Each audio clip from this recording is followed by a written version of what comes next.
A new black teacher's first day. A classroom of ruthless bullies. They tear her blouse to break her spirit, not knowing they just unleashed a force that would bring them to their knees in minutes. Dr. Anya Sharma stood before room 31B, a silent sentinel at the gates of Northgate High. The Oakland air, thick with the scent of old floor wax and teenage apathy, felt heavy in her lungs. At 30, she possessed a stillness that seemed at odds with the chaotic energy vibrating through the school's graffiti-scarred hallways. Her cream-colored silk blouse was an island of soft elegance in a sea of worn-out denim and defiant glares. Her hair was swept into a neat chignon, and her eyes, the color of dark honey, held a profound, analytical calm that most people mistook for timidity. They didn't see the forensic youth psychologist behind the gaze, the mind that had navigated the darkest corners of the juvenile justice system. The classroom was a microcosm of the school's reputation, a battleground. Students were sprawled across desks, their postures a study in insolence. A low murmur of conversation, punctuated by sharp, derisive laughter, filled the space.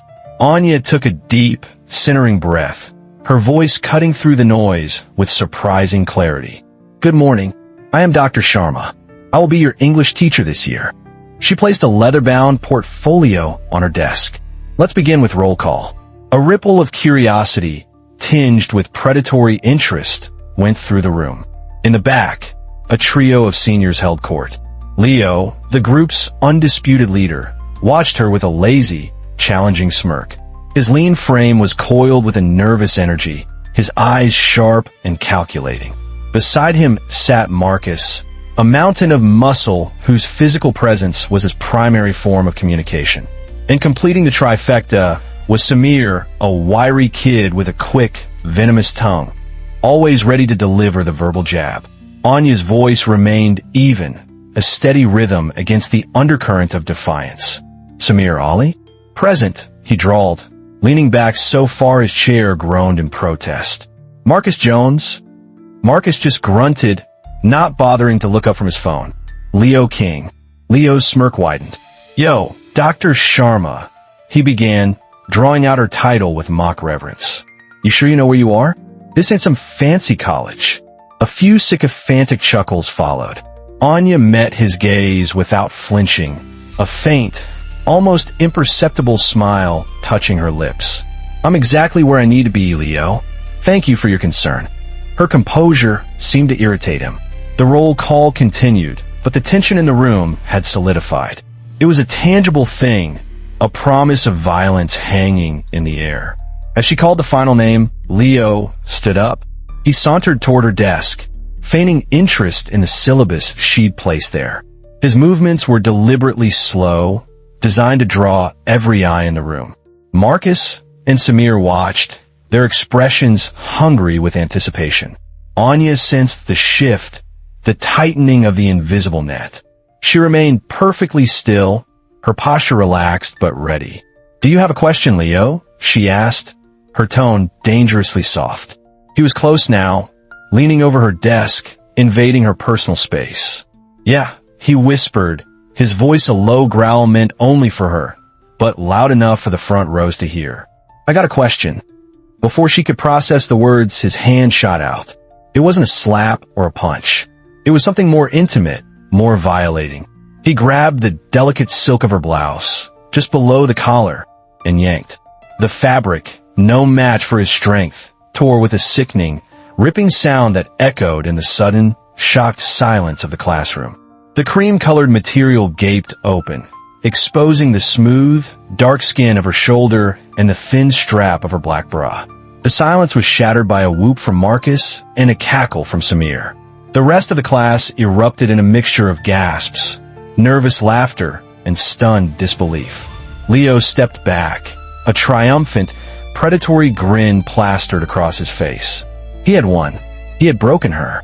The room waited for the inevitable.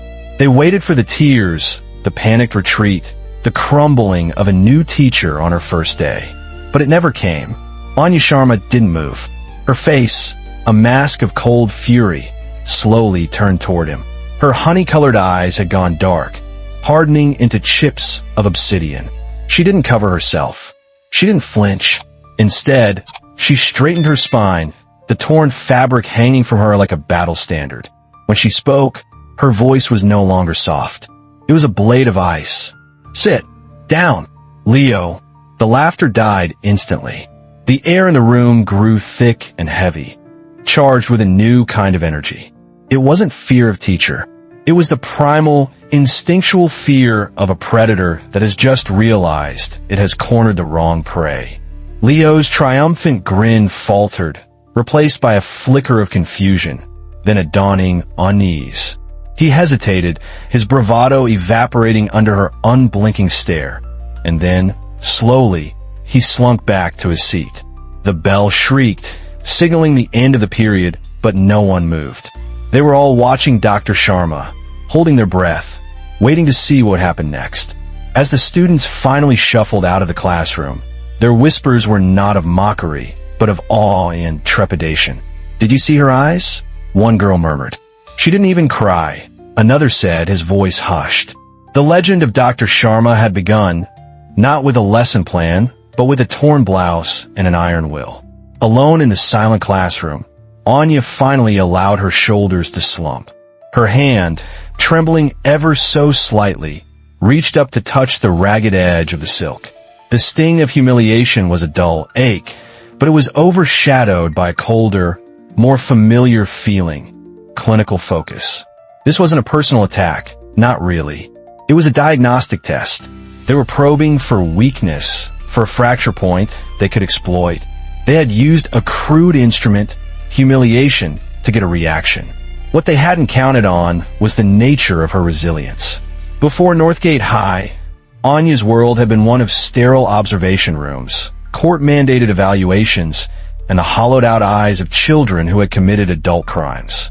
As a forensic youth psychologist, she had specialized in the unsalvageable.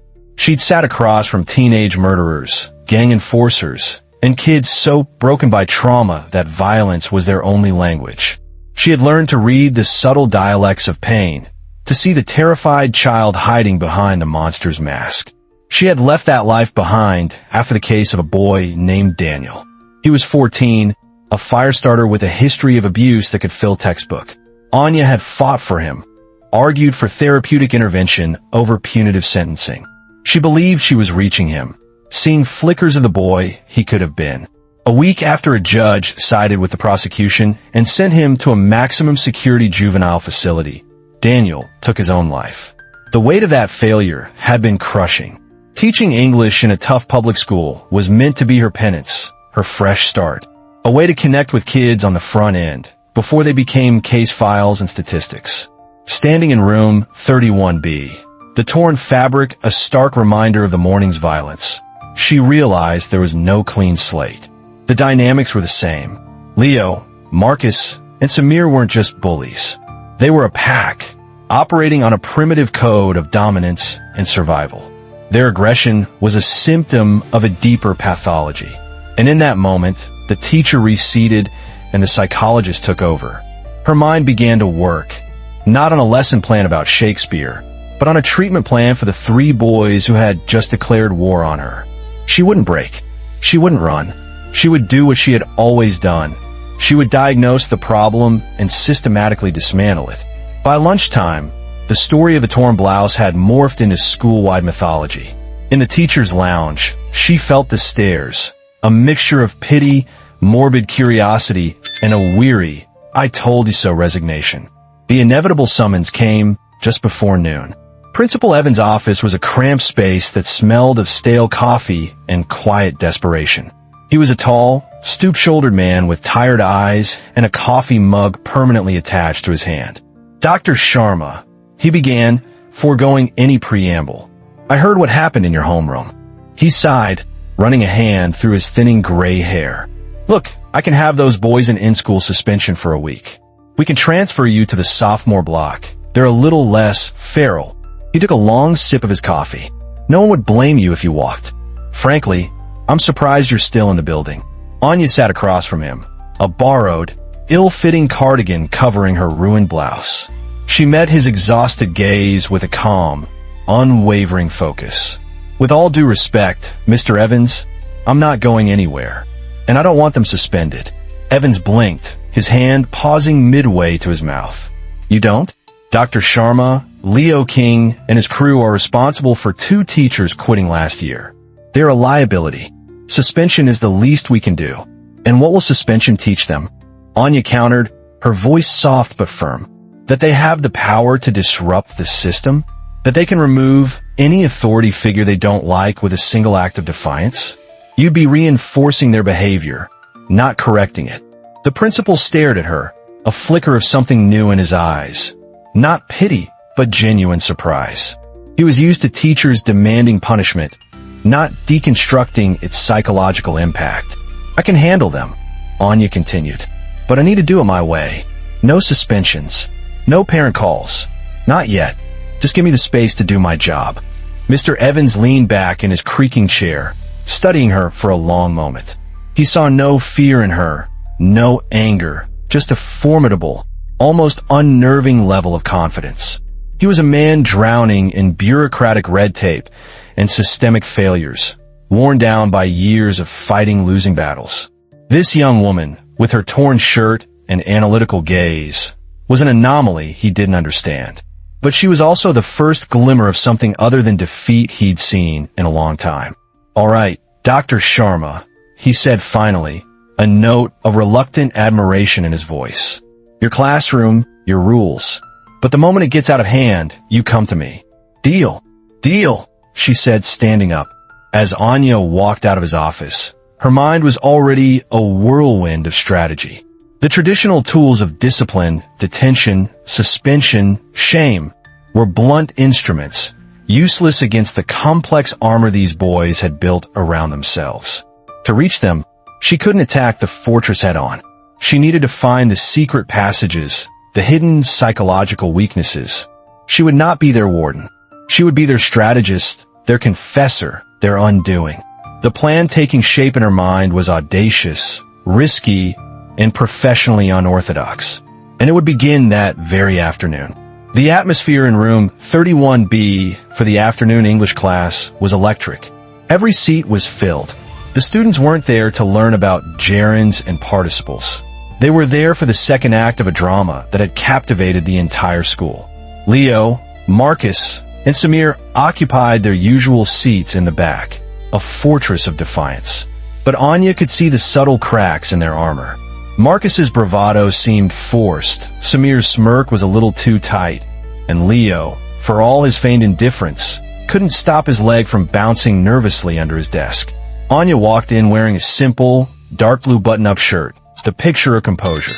She set her portfolio on the desk and turned to face the class, a warm, disarming smile on her face. "Good afternoon, everyone," she began, her voice as smooth as honey.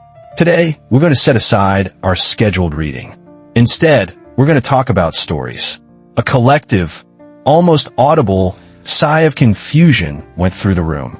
"Not the stories in books," she continued, her gaze sweeping across the students before landing, with surgical precision, on the back row. "We're going to talk about the stories we tell ourselves. The stories that define who we are, who we pretend to be, and who we are afraid we might become." The room was dead silent. Every student leaned forward, captivated.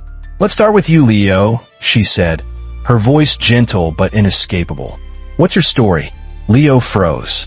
He had been prepared for anger, for punishment, for a lecture. He was not prepared for this. He tried to deflect with a laugh. "My story? Ain't got one, drive S. I'm just a guy in a classroom." Anya tilted her head, her expression one of profound, almost maternal, interest. "Really? Because I heard a story about you this morning. A story about a boy who felt he needed to tear a woman's clothes to feel powerful." "That's a fascinating story, Leo. It has conflict, a clear protagonist, a motive. But I wonder, is it a tragedy or a cautionary tale? Are you the hero or the villain?" The class was stunned into silence. Samir and Marcus shifted uncomfortably, avoiding eye contact. Leo's face hardened, a flush of red creeping up his neck. "You want to be feared." Anya pressed on, her voice still soft. But do you want to be respected? Because those are two very different stories, Leo, and you're the only author of yours. She didn't wait for an answer. She moved on, engaging other students, but her words hung in the air, a direct challenge to the very foundation of Leo's identity. For the rest of the week, this became her method. She assigned writing prompts designed to be psychological scalpels. Write about a time you hurt someone and felt a flicker of regret. Describe a moment you felt powerless. Tell the story of a secret you've never told anyone. Outside of class, she did her own homework. Her training in forensic psychology gave her access to a different level of understanding. She didn't just read their files, she analyzed them. She spoke to guidance counselors and former teachers, piecing together the fragmented narratives of their lives. She learned that Marcus was the primary caregiver for a younger sister with a chronic illness, their mother working double shifts. His aggression was a shield, his strength a desperate attempt to hold his world together. Samir's father was serving a long sentence in state prison. His sharp tongue was a defense mechanism learned in a series of unforgiving foster homes. Leo's file, however, was the most telling in its sparseness. It was a ghost story full of absences.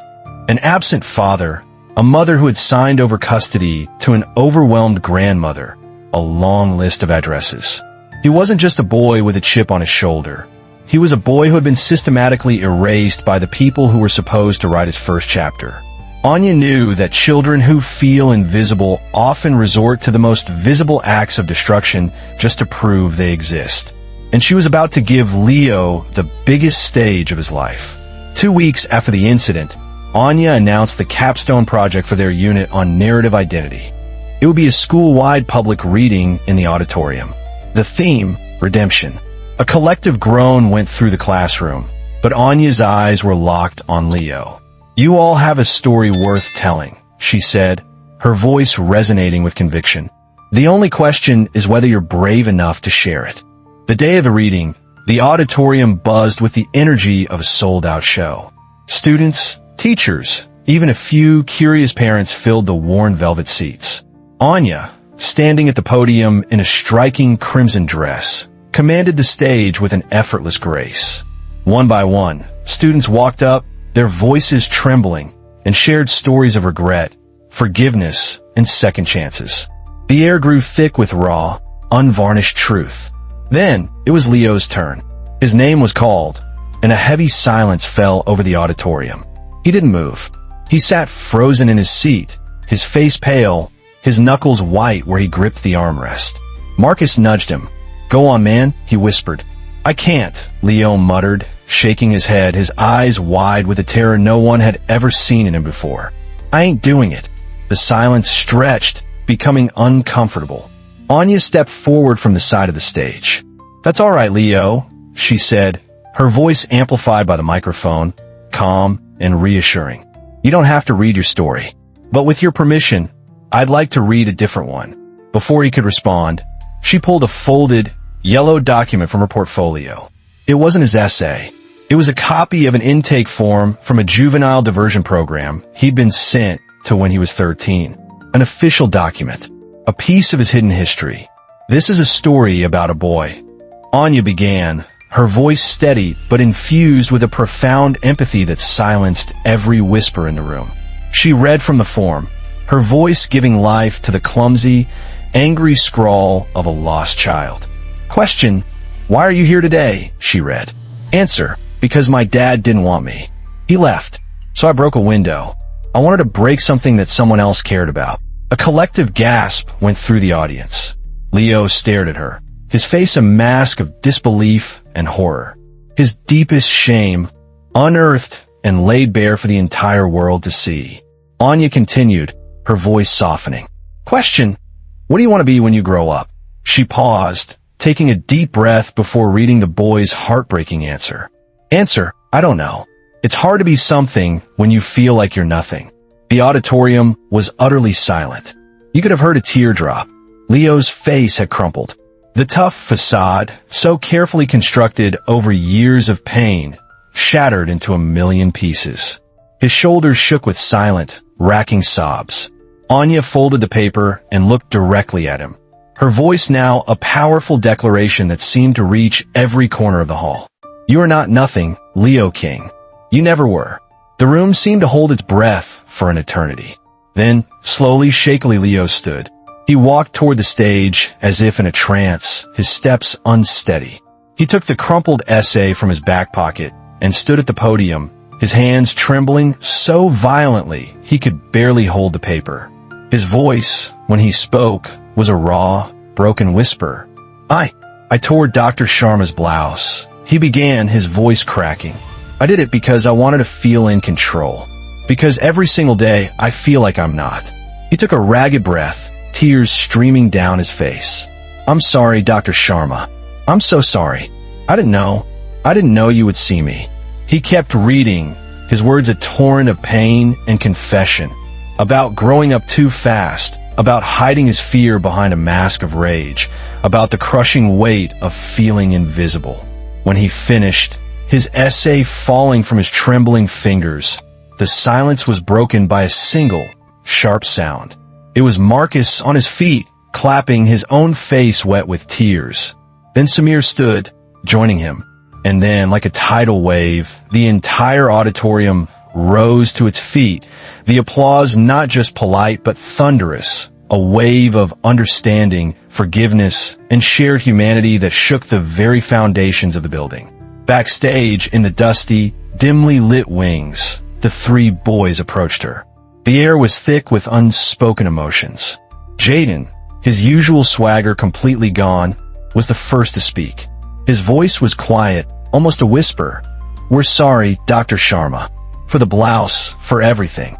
Marcus, the silent mountain of a boy, just nodded, his eyes red-rimmed. He couldn't find the words, but his expression spoke volumes. Samir, who always had a clever retort, simply looked at the floor, his shame palpable. It was then that Leo, overwhelmed by the weight of his public confession and her unexpected grace, did something no one could have predicted. He dropped to his knees. It wasn't dramatic or theatrical.